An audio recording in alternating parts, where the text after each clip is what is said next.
기도해 주셔서 중고등부 수련회 잘 마치고 왔습니다. 감사합니다. 어제 큐티 본문 21절을 좀 보시겠어요? 오늘 말씀하고 연결을 해서 보셔야 될 것 같아서 어제 말씀 21절 보시면 이스라엘에 대하여 이르되 10장 21절이요 순종하지 아니하고 거슬러 말하는 백성에게 내가 종일 내 손을 벌렸노라 하였느니라. 그래서 이게 어떤 의미인지 아시겠죠? 이스라엘의 불순종에 대해서 말씀하시는 건데 또 거슬러 말하는 백성들에 대해서 하나님께서 계속 기다리시고 손을 벌리시고 또 용납하시고 이러셨다라고 하는 것이죠. 돌아오기를. 자, 그랬는데 오늘 1절을 보십시오. 그러므로 내가 말하노니 하나님이 자기 백성을 버리셨느냐? 그럴 수 없느니라. 나도 이스라엘이요 아브라함의 씨에서 난 자요 베냐민 지파라. 그렇게 말씀합니다. 그러니까 그렇게 하나님께서 기다리시고 또 용납하시고 또 품으시고 함에도 불구하고 계속된 불순종 이런 것들로 돌아오지 않는 이스라엘 백성들에 대해서 이제 말씀하시잖아요. 그러면서 하나님이 자기 백성을 버리셨느니라. 그럴 수 없다. 이렇게 말씀합니다. 우리가 여러분 대부분 이제 신앙생활을 하거나 삶을 살아가면서 이런 질문을 하면서 살아갈 때가 있고 또 이런 질문을 하면서 심지어는 믿을 때도 있다 싶습니다. 그게 어떤 거냐면 나는 하나님이 버린 백성이 아닐까라고 하는 질문들이죠.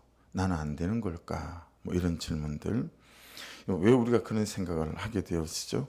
앞에 나누었던 7장 말씀을 근거해서 본다면 7장 18절에 내 속 곧 내 육신에 선한 것이 거하지 아니하는 줄을 아노니 원함은 내게 있으나 선을 행하는 것은 없다. 내가 원하는 바 선은 행하지 아니하고 도리어 원하지 아니하는 바 악을 행하는도다. 만일 내가 원하지 아니하는 그것을 하면 이를 행하는 자는 내가 아니요 내 속에 거하는 죄니라. 그러므로 내가 한 법을 깨달았노니 그 선을 행하기 원하는 나에게 악이 함께 있는 것이로다.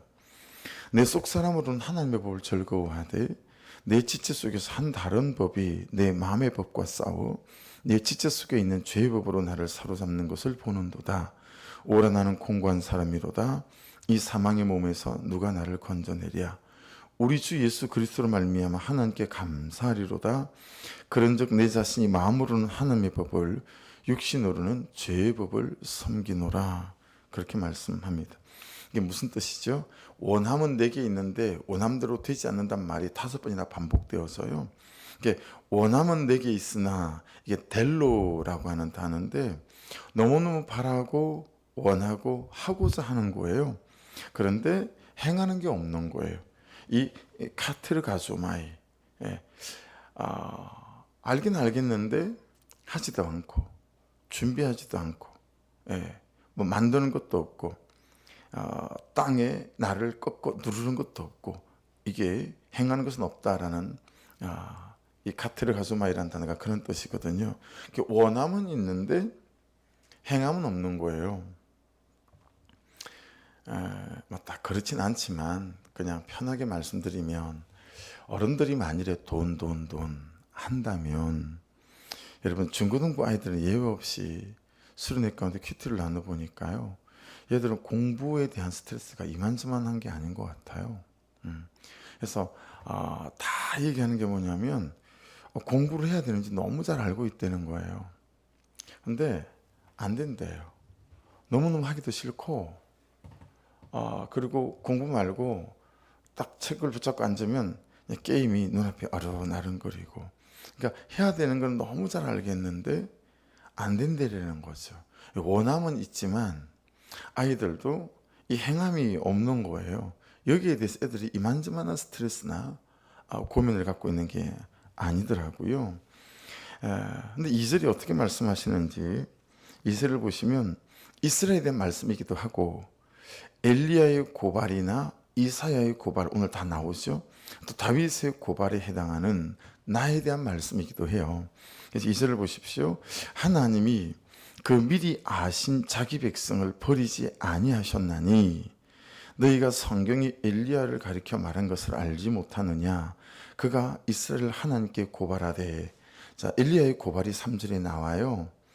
주여, 그들이 주의 선지자들을 죽였으며 주의 대전들을 헐어버렸고 나만 남았는데 내 목숨도 찾나이다 하니. 여러분, 이게 이제 3, 6개월 동안 비가 오지 않고 그러면서 아합하고 이세벨을 통해서 이세벨이 하나님의 선지자들을 다 죽이지 않습니까? 그리고 이제 엘리야를 찾아 죽이는 게 이세벨의 삶의 목적인 것처럼 그렇게 엘리야를 찾는단 말이에요. 이제 그 대목이에요. 나만 남았다. 내 목숨도 찾나이다.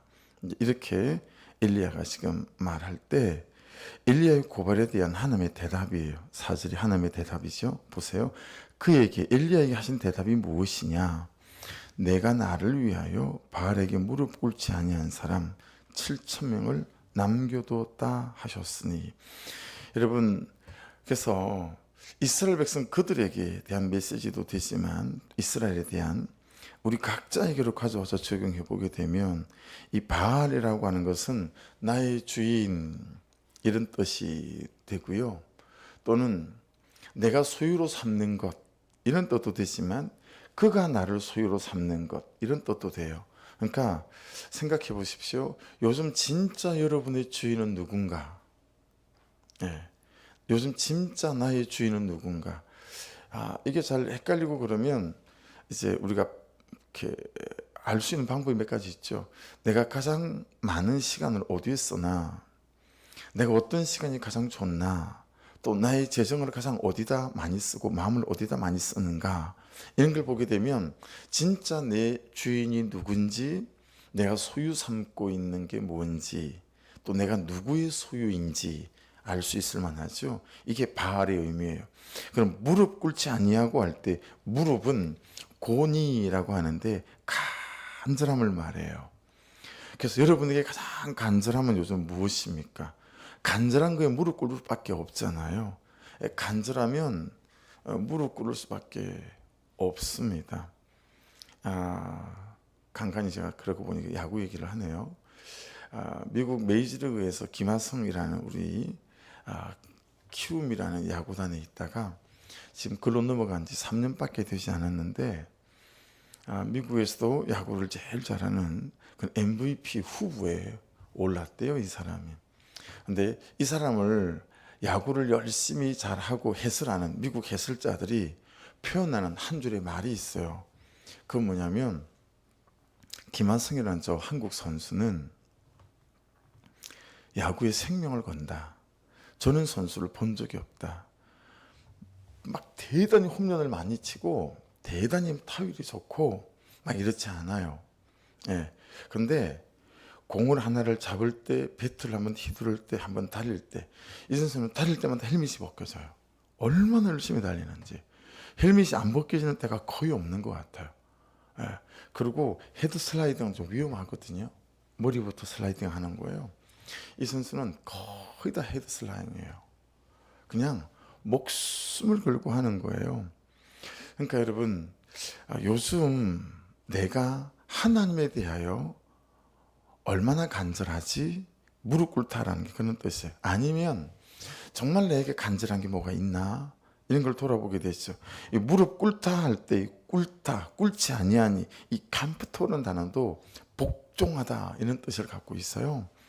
그러니까 정말 내가 무엇에 간절하고 그것 때문에 삶의 시간들을 조정하고 조절하고 막 이런 것들을 의미해요. 그래서 바알에게 무릎 꿇지 아니한 사람 7,000명을 남겨뒀다는데 하나님께서 이 바알에게 무릎 꿇지 아니한 사람의 의미가 뭘까? 나에게 있어서 이 말씀은 어떤 의미일까? 이게 이제 묵상의 중요한 포인트가 된 것 같아요. 배교하지 않은 사람일까? 하나님께서 바알에게 무릎 꿇지 아니한 사람 7,000명이 배교하지 않은 사람일까? 아니면 그럼에도 불구하고 배교하는데 간간히 넘어지고 자빠지는데 그럼에도 불구하고 회개를 포기하지 않은 사람은 아닐까? 여전히 돈 때문에 살고 자식 우상으로 살고 정욕을 앞세우고 살고 하지만 이 삶이 옳지 않음은 알아요. 그래서 안 되는 나를 붙잡고 정말 불쌍히 여겨달라고 긍휼히 여겨달라고 자신을 위해서 우는 사람은 아닐까, 그렇게 저는 묵상이 되더라고요. 정말 배교하지 않은 사람 이 7천 명이 온전히 신실하게 주님만을 바라보는 사람일까, 아니면 여전히 돈 때문에 살고 자식 불쌍으로 살고 정욕을 앞세우고 살지만 이 삶이 너무 싫어요. 그리고 이게 옳지 않은지 너무 잘 알아요. 그래서 안 되는 나를 붙잡고 하나님 저 좀 불쌍히 여겨주세요. 여기서 일어나게 도와주세요. 그렇게 자신을 위해서 하나님 앞에서 울 수 있는 사람, 이 사람들도 남은 자 7천 명에 속하는 사람 될 수 있지 않을까, 이렇게 묵상이 되어지는 거죠. 해서 여러분 되게 은혜가 되는 말씀이, 다시 2절로 돌아가 보십시오. 은혜가 되는 말씀이 하나님이 그 미리 아신 자기 백성을 버리지 아니하셨나니, 그 미리 아신 자기 백성, 이 프로기노스코라는 단어, 이게 무슨 뜻이냐면 사람들 중에서 활동하시는 하나님의 그 활동의 특성을 말하는 거예요. 여러분, 하나님의 활동의 특성이 뭐죠? 기다리시는 거, 참으시는 거, 사랑하시는 거, 이런 것들, 또 죄에 대해 분노하시는 것도 포함될 수는 있겠죠, 그죠? 그러니까 여러분, 엘리야의 고발이니까 이렇게 각본을 짜본다면 엘리야가 하나님 이만하면 됐습니다. 할 만큼 하셨습니다. 참을 만큼 참으셨고요. 기다릴 만큼 기다린 거예요. 남균이라는 저 인간. 용서하실 만큼 용서하지 않으셨나요? 얼마나 많은 세월이 지났습니까? 그만하십시오. 아무도 하나님 욕할 사람 없습니다. 가끔 부부 사이에 딸이 더 이상 사위 때문에 못 살겠다고 할 때 친정엄마가 딸에게 이렇게 편드는 거 제가 2번 본 적이 있어요. 너 할 만큼 했다. 지금 파토내도 아무도 네 욕할 사람 없다. 끝내라. 더 이상 내 딸 이렇게 고생하는 거 내가 보고 싶지 않다. 이렇게 딸의 모습이 너무 안타까우니까, 여러분, 딸이 가슴이 깨지는 게 뭐 반갑겠어요, 친정엄마가. 그렇죠? 근데 얼마나 딸이 고단스럽게 살아왔는지를 아니까 욕할 사람 없다는 거예요. 우리 식구 중에 아무도 네 욕할 사람 없다. 그러니 이만하면 됐다. 여기서 끝내라. 여러분, 엘리야가 지금 하나님께 그 얘기하고 있는 거예요. 하나님 이만하면 됐습니다. 누가 하나님을 욕하겠습니까? 아무도 욕할 사람 없습니다, 하나님. 그냥 여기서 끝내십시오. 이런 고발을 한 거죠. 그러니까 하나님께서 뭐라고 말씀하시는 거예요? 하나님이 그 미리 아신 자기 백성을 버리지 아니하셨나니, 나는 안 버린다. 난 포기 안 한다. 나는 한 번도 내 백성을 버린 적이 없고 포기한 적이 없다라는 거예요. 그러니까 엘리야가, 아니 왜 그러시는 건데요, 하나님? 그러니까 하나님이 우리가 익히 잘 아는 로마서에서 포기할 수 없는 큰 메시지, 내가 그들을 선택했기 때문이다. 그러니까요, 하나님 그들을 선택할 이유가 뭐가 있습니까? 한 가지라도 있으면 말씀을 해보십시오. 하나님이 뭐라고 말씀하시는 거예요? 한 가지도 그들을 선택해야 될 이유는 없다라는 거예요. 이해도 있어요? 제 삶에 한 가지도 하나님이 저를 선택해야 될 이유가 없는 거예요. 엘리야가 얼마나 답답하겠어요. 그러니까요. 그런데 왜요? 안 버리시는 거예요. 내가 그들을 사랑하기 때문이다. 참 하나님 답답하시네요. 그러니까 그들을 왜 사랑하시냐니까요. 하나님의 대답이 뭐죠? 내가 그들을 선택했기 때문이다. 여러분, 이 사랑과 선택, 이게 하나님께서 사람들 중에서 활동하시는 하나님의 이 활동의 특성이에요. 내가 그들을 선택했기 때문에 그들을 사랑하고, 내가 사랑하기 때문에 그들을 여전히 선택하며 하나님께서 역사하신다는 거예요. 엘리야가 이스라엘 백성들을 고발하는 장면이지만 사실은 내가 나를 하나님께 고발할 때도 있지 않습니까? 이럴 때 있어요. 하나님, 저 그냥 버리십시오. 너무 죄에 대한 나의 절망이 커서. 때때로 여러분 이렇게 고백할 때도 있더라고요. 제가 하나님을 믿어보니까. 여러분 안 그러세요? 너무 나에 대한 실망과 절망이 크니까 하나님한테, 하나님 저 그냥 냅두세요. 하나님 저는 안 되나 봐요. 막 이런 기도할 때가 있잖아요. 내가 너무 악하고 내 스스로 엄난한 삶 때문에 지레짐작 하나님도 포기하지 않은 나를 내가 나를 포기하는 경우가 허다히 얼마나 많이 있습니까? 그때 여러분 이 말을 꼭 기억하셔야 됩니다. 내 인생에 개입하시는 하나님의 사랑은 있잖아요. 변주는 있을 수 있어도 버린 것은 없다. 그냥 묵상하다 이 말이 툭 튀어나왔어요. 여러분 변주곡의 뜻이 어떤 뜻이냐면 어떤 주제를 설정했어요. 그리고 주제의 리듬도 음악가가 찾았어요. 근데 이걸 좀 더 다르게 이렇게 해석해서 좀 다르게 좀 더 음악을 연주하고 싶은 거예요. 그래서 리듬이나 선율이나 화음 등을 여러 가지 방법으로 변화시켜서 전체를 하나의 악곡으로 딱 완성시켜가는 거, 이게 이제 변주곡이거든요. 예. 그러니까 여러분 어떤 의미인지 아시겠죠?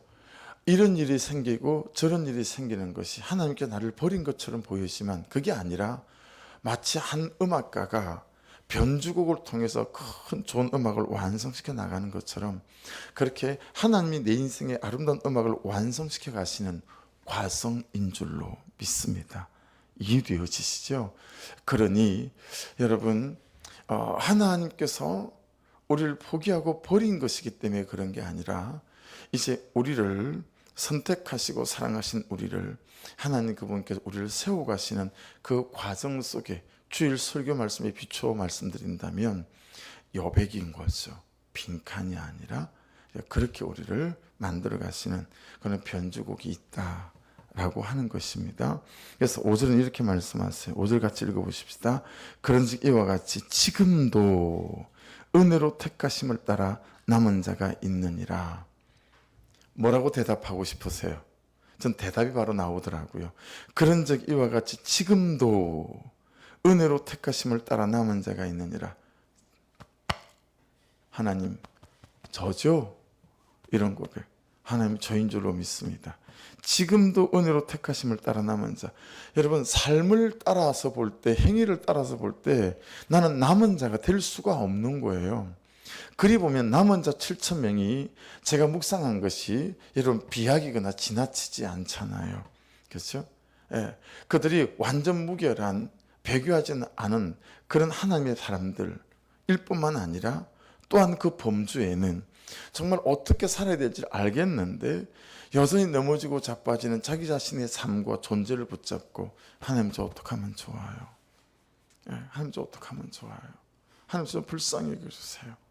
하나님 제 원함이 제 삶이 되게 도와주세요. 은혜 받은 그 감동이 그대로 삶이 되게 도와주셔서 정말 제가 하나님의 기쁨이 좀 되게 도와주십시오. 이런 고백. 그래서 지금도 은혜로 택하심을 따라 남은 자가 있대요. 은혜를 따라 택하심을. 저와 여러분이 은혜로 택하심을 따라 남은 지금도 남아있는 남은 자들로 믿습니다. 그렇죠? 결국은 그래도 아직 여전히 예수 그리스도를 믿는 우리는 행위를 따라 택하심을 입은 자들이 아니라 은혜로 택하심을 입은 자들이기에 소망이 있다라고 하는 거죠. 그래서 6절을 보세요. 만일 은혜로 된 것이면 행위로 말미암지 않음이니 그렇지 않으면 은혜가 은혜되지 못하느니라. 하나님께서 바울 사도를 통해서 말씀을 기록한 거지만 오늘 새벽에는 말씀을 묵상하다가 바울이 참 많이 이해가 됐습니다. 왜 이렇게 이분이 은혜를 붙잡고 살아가는지. 여러분 저는 19세에 예수를 믿고 바로 그 해부터 성경 통독을 시작을 했는데 제가 제일 납득이 안 되는 장면이 많이 있었어요. 그 중에 하나가 사도행전 9장이 납득이 안 됐어요. 저는. 왜 납득이 안 됐냐면 아니 하나님 사울은 나보다 못한 사람 같은 거예요. 처음에. 이렇게 예수 믿는 사람 잡아 죽이고 가두고 지금도 예수 믿는 사람이 있다는 소식도 잡으러 가다가 그렇게 가고 있는 그 사람을 아무 맥락도 없이 이유도 없이 그냥 다메섹 도성에서 나타나신 거 아닙니까? 예수 그리스도가. 너무너무 억울했었어요. 아니 하나님 그런 사람도 그렇게 하시면서 이렇게 하나님을 찾고 구하는 나한테는 뭐 대충 말씀도 없으신 것 같고 저한테는 사울보다 더 강력하게 찾아오셔야 되는 거 아닐까요? 더 빛으로 오시고 말씀으로 오시고 음성으로 오셔서 뭐 이렇게 좀 하셔야 되는 거 아니겠어요? 하나님도 사람을 차별하십니까? 하나님도 뭐 편애하십니까? 사울이 잘 배워서 그렇습니까? 사울이 가멜리엘 학파의 수재여서 그렇습니까? 이런 질문 엄청 했어요. 근데 여러분, 왜 사울을 그렇게 찾아오셨는지 이제 알게 된 거죠.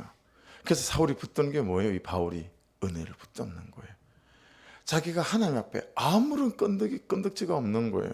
자기가 구원을 받을 건덕지가 없고, 자기가 하나님의 은혜를 입어 이렇게 사명자로 살 수 있는 건덕지도 없고 아무것도 없는 거예요.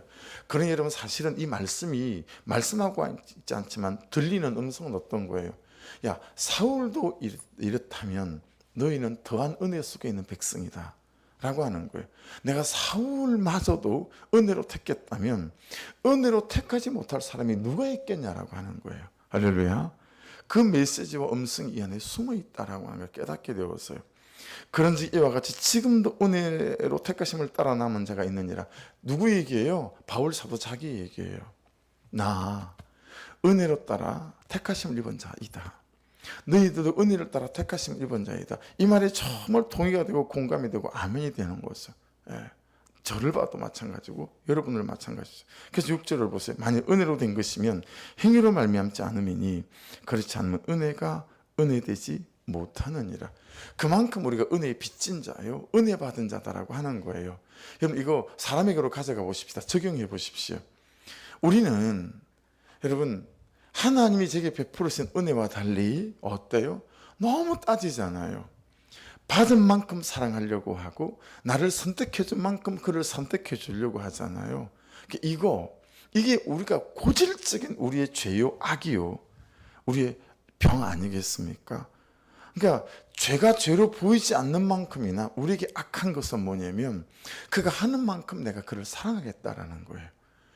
은혜로 그를 사랑하거나 은혜로 그를 용납하지 않는 거예요.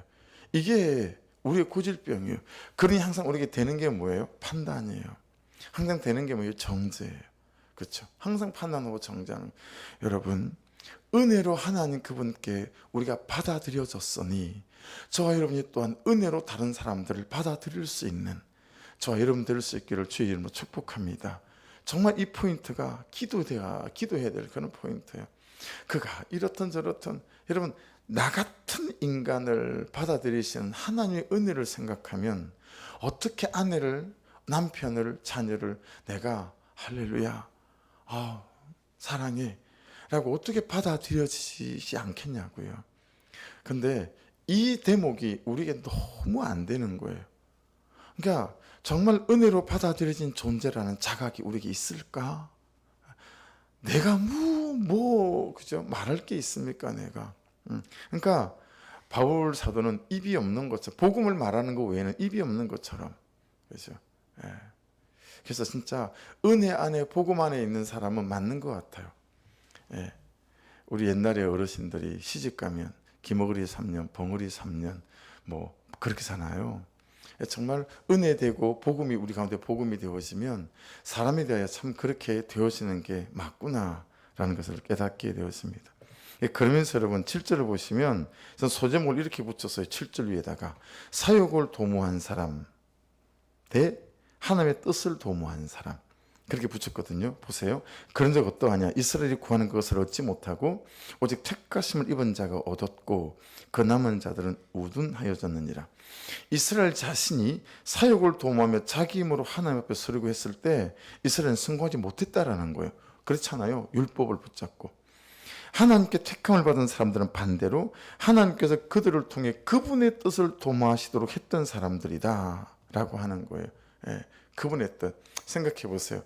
여러분은 내 사욕에 대한 뜻을 붙잡고 사는 사람인지, 하나님 그분의 뜻을 붙잡고 내가 지금 살아가는 사람인지. 하나님 그분의 뜻을 붙잡고 살아가는 게 어떤 거예요? 대단한 지구를 구하고 우주를 구하고 이 도시를 구하는 건가요? 아니에요. 그냥 내 앞에 있는 사람들을 은혜로 받아들이는 거, 이게 하나님 그분이 나를 향하신 뜻이다 라고 얘기할 수 있겠죠. 그죠? 그래서 8절에는 사욕을 도모한 사람에 대하여 이사야가 평한 말입니다. 기록된 하나님이 오늘까지 그들에게 혼미한 심령과 보지 못할 눈과 듣지 못할 귀를 주셨다는 것 같으니라. 이거 사역을 도모한 사람들에 대해서 이사야가 평한 말이거든요. 싸움질을 좋아하고 자기 중심적인 그들에게 넌더리가 나신 하나님은 그들을 눈멀게 하고 기먹게 하셨다. 그들로 그들 자신 안에 갇히게 하셨다. 그들은 지금까지도 계속 그렇게 갇혀 있다. 이거 여러분 지금의 유대인들에게 비춰봐도 좀 말이 되는 말 같아요. 그들은 아직 하나님을 인정하지만 예수를 메시아도 인정하지 않지 않습니까? 그리고 9절 10절 또 다윗이 이르되 그들의 밥상에 울무와 득과 그치는 것과 봉이 되게 하시옵고 10절 그들의 눈을 흐려보지 못하고 그들의 등은 항상 굳게없어서 했더라. 이건 다윗이 앞에는 이사야가 평한 말이라면 이건 다윗이 평한 말입니다. 그들이 그렇게 자기 뱃속만 체험해 먹다가 다리 나 버렸으면 그렇게 자기 육숙만 차리며 가다가 다리가 부러졌으면 좋겠습니다. 다윗이 하는 얘기예요. 그들이 그렇게 자기만 쳐다보다가 눈이 멀어버리기를 그렇게 신행세하다가 괴양에 걸려버렸으면 좋겠습니다. 이런 고백을 하는 거예요. 11절 그렇다면 그들은 이제 완전히 끝난 것인가? 영원히 나가버린 것인가? 11절 보세요. 그러므로 내가 말하노니 그들이 넘어지기까지 실족하였으나 그럴 수 없느니라. 그들이 넘어짐으로 구원이 이방인에게 이르러 이스라엘로 시기나게 함이니라. 그 이스라엘이 그렇게 되어지면서 이 복음이 이방인에게로, 이걸 여러분 메시지 바이블은 이렇게 번역했습니다. 아이러니하게도 그들이 퇴장하면서 열고 나간 문으로 이방인들이 입장할 수 있게 되었다. 그렇게 말하면서 12절 이렇게 마무리합니다. 그들의 넘어짐이 세상의 풍성함이 되며 그들의 실패가 이방인의 풍성함이 되거든 하물며 그들의 충만함이리요. 오늘 말씀 안에서도 우리 큐티책에 은혜로 입은 택하심 이렇게 되어져 있잖아요. 그래서 오늘도 이 말씀 안에서 하나님께서 나를 어떻게 은혜로 택하셨는지, 바울 사도의 고백이고 우리의 고백이죠. 그런 것처럼 저와 여러분이 그렇게 또 사람 앞에 서시고 또 자신 앞에 서셔서 말씀으로 저와 여러분의 삶에 세워져 가시는 은혜가 있기를 주의 이름으로 축복합니다. 기도하겠습니다.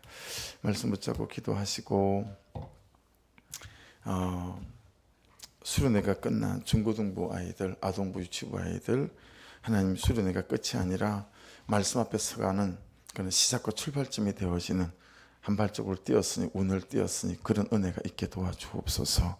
기도해 주시고 또 이번 태풍으로 너무 많은 또 사상자들이나 어려움 당하지 않도록 이때가 또 은혜의 때가 될 수 있도록 하나님 도와주십시오. 좀 중보했으면 좋겠고요.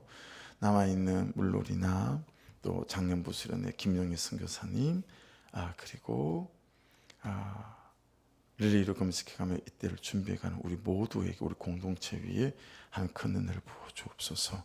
한 목소리로 주여 한번 부르고 같이 기도드리십시다. 주여 아버지 감사합니다. 오늘 말씀